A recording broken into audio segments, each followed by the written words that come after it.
Okay, so this is the remote that we're using. Again, the EZ900 from eCollar Technologies. I'm just going to go over the buttons here real quick because they're going to come a little bit differently. I also want to say that there's a billion different ways to condition a dog on an e-collar. So if you've gone to a different trainer and they do things differently, it's okay. This is the way that I do it. There's a million different ways to condition a dog. Again, it's going to be complicated, but there's no need to overcomplicate it. Just think of this as a remote leash. That's all it is, except it's a little bit more nuanced. So on the side, you're going to have your on and off button, which you hold to turn on. And then on this model, you're going to see the M, V, C, and T. M stands for momentary, V for vibrate, C for continuous, and T for tone. I'm looking for continuous. That's the only one that I really use. I don't nick, I don't vibrate.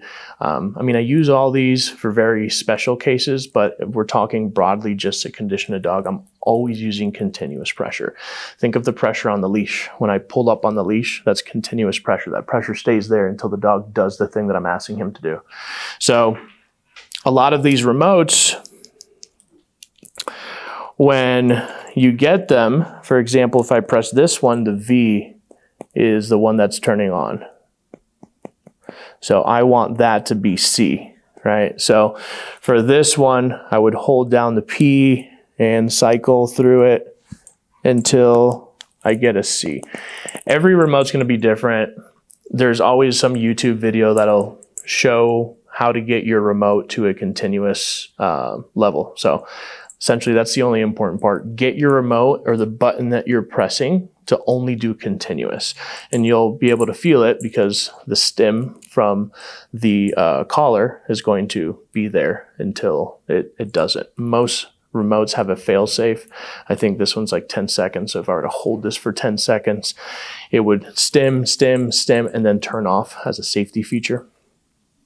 So see what your remote goes to. But essentially, all I'm doing with this is I'm using whatever button goes to this collar, I'm changing it to continuous, and I'm getting a good overview of whatever my buttons do. Like this one has a flashlight. This one gets turned on by pressing this red magnet to this red magnet, and you'll see that the light turns on to this. It's the same thing to turn it off. If I turn this on, and I only click the on and off button, the flash turns on. So all these collars have a bunch of different, they're very versatile depending on which one you have. So read the manual, watch some YouTube videos depending on your remote. Everyone that comes in here, I have them work with the EZ900. This is just my go-to remote. A lot of people have the Mini Educator. That one just works fine. I like this one for functionality and for distance. Now that we have everything on and set, now we're going to talk about fitting. Fitting, again, I see done a lot of different ways. For me, fitting is very important because I want this to be a true display of what the dog feels. I would highly suggest that before putting this on a dog, you put this on your palm and you dial up until you could feel it. I just felt it at a 14. And then what you do is you move it to a completely different part of your palm and you start from 0 and do it again. Now I'm feeling it at a 12. The reason is that this is not just an electrical output that's coming out of here. It's actually contracting, stimulating the muscle like a TENS unit. So depending on the fat, the muscle, the dryness, it's all going to have a different effect on what part of the dog it's on. So never, ever arbitrarily, especially during like the conditioning phase when we're introducing this to a dog, never just pick a number. It's going to be different every time you put this on the dog. I felt it at a 14 here, felt it at a 12 here. I could go up here and feel it at an 8. So this is like shooting a gun for the first time. If you've never held a gun before and someone doesn't give you good instruction and the gun kind of just goes off and scares you, you might not want to pick a gun up again.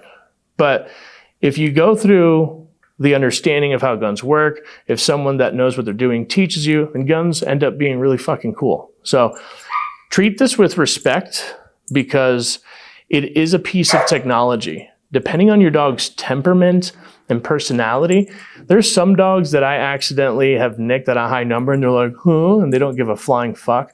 And I've had other dogs shut down and delay our training for weeks because they're so sensitive to it. So don't arbitrarily pick numbers. And then the fitting, which is what we're going to talk about now, is pretty important. I'm going to demonstrate on my leg. As far as positioning goes, I like my collar to be in between the ear and the side of the throat. I see a lot of dog trainers use the throat. There's some pretty good contact there, but I'm not a big fan of having pressure on a dog's throat. The sides work just fine. I don't like the top of the neck. I get some pretty bad responses from the top of the neck. So it's always the side or this side. And I like to alternate it, especially when we're doing like longer durations so that it doesn't irritate the dog's skin.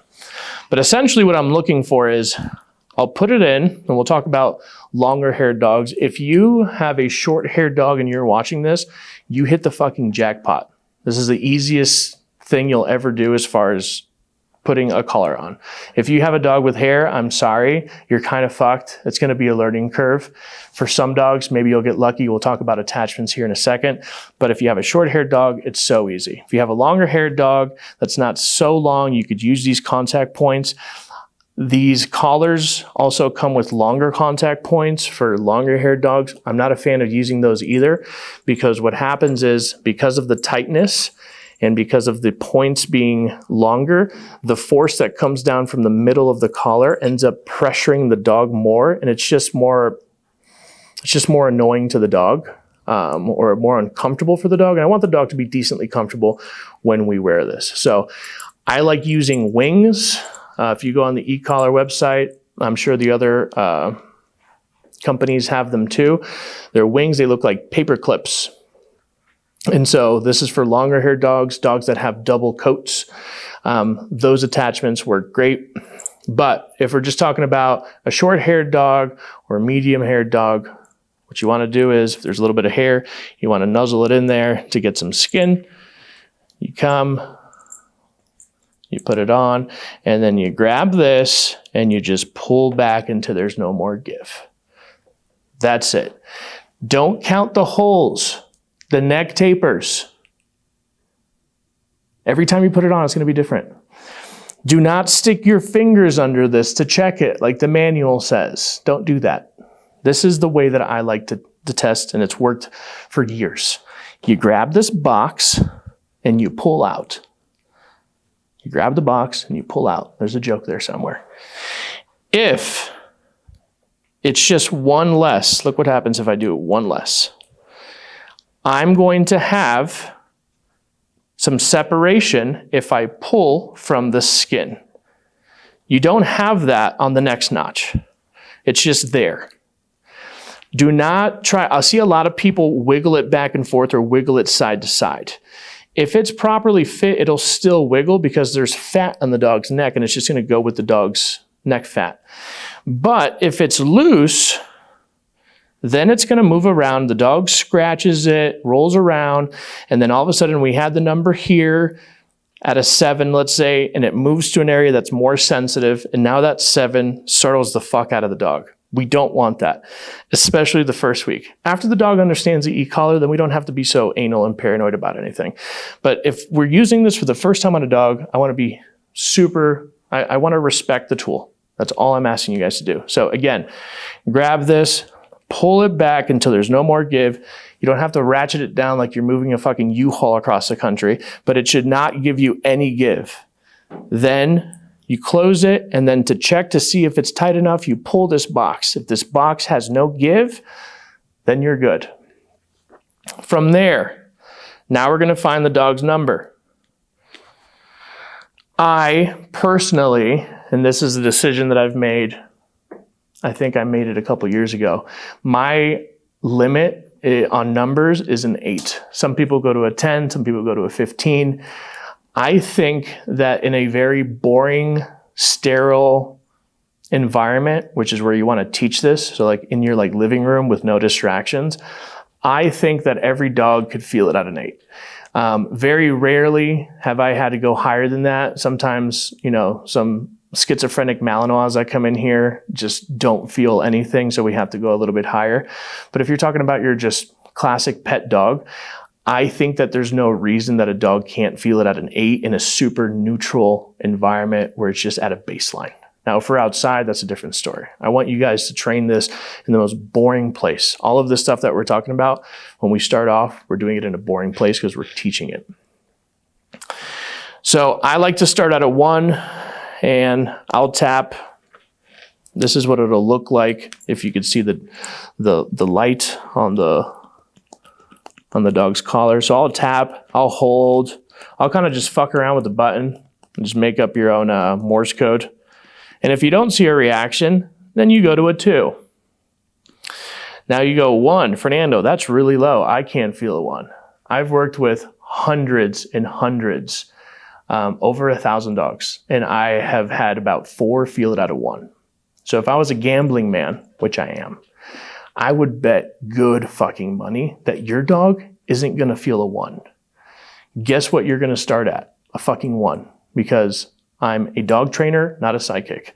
Your dog might be that fucking anomaly that feels it at a 1. So we start at a 1 always. And then if we don't see a reaction, we go to a 2.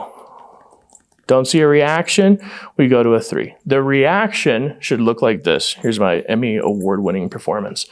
If the collar's over here and you tap it, this is what it should look like if the dog registers it. In the most like stereotypical way. There's other nuances and we'll talk about that too, but this is what it looks like. That's it. And if it's on this side, it looks like this. And they'll just stop.